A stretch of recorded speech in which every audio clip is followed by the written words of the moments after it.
ஆயிரம் கை உண்டென்றால் நீ ஒரு கை தரக்கூடாதா?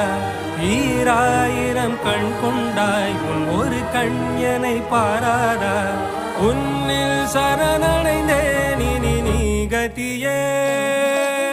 பார்த்தேனே உயிரின் வழியே,